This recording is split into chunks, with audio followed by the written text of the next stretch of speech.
అభం శుభం తెలియని 8 ఏళ్ల చిన్నారిపై అసభ్యంగా ప్రవర్తించిన వ్యక్తిపై కేసు నమోదు చేశారు మిల్స్ కాలనీ పోలీసులు.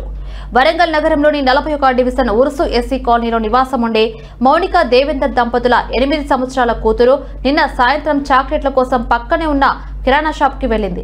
పాపకు చాక్లెట్లు ఇచ్చిన కిరాణా షాప్ యజమాని కమల్ పాప పట్ల అసభ్యంగా ప్రవర్తిస్తుండగా మరో గిరాకీ రావడంతో అడ్డుగా ఇచ్చేందుకు వెళ్లగా పాప తప్పించుకుని ఇంటికి వచ్చి జరిగిన విషయాన్ని అంతా తన తల్లికి చెప్పడంతో తల్లి మౌనిక నిన్న రాత్రి మిల్స్ కాలనీ పోలీసులు ఫిర్యాదు చేసింది.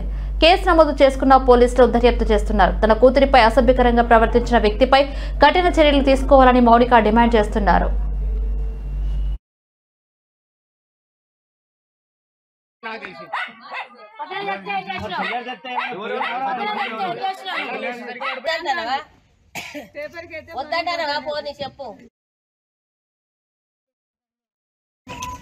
పోతే తీసుకురాబో బిడ్డ అని చెప్పినాక పోయినాక అక్కడ షాప్లో తను ఉన్నాడండి వాళ్ళ కొడుకు.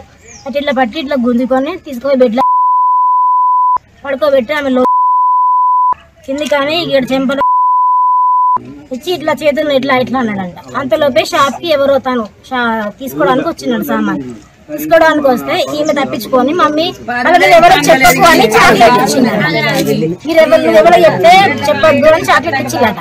ఆమె చాక్లెట్ను ఆ థమ్స్అప్ కూడా తను ఇవ్వలేదు. ఆమె సామాన్ తీసుకొని ఇచ్చి ఆయనకి ఇచ్చిందంట. ఈమె టక్కున లేచి ఉరికొచ్చి నాకు చెప్పింది. ఇప్పుడు ఆయన షాప్కి రాకపోతే ఈ పాప పరిస్థితి ఏంటి?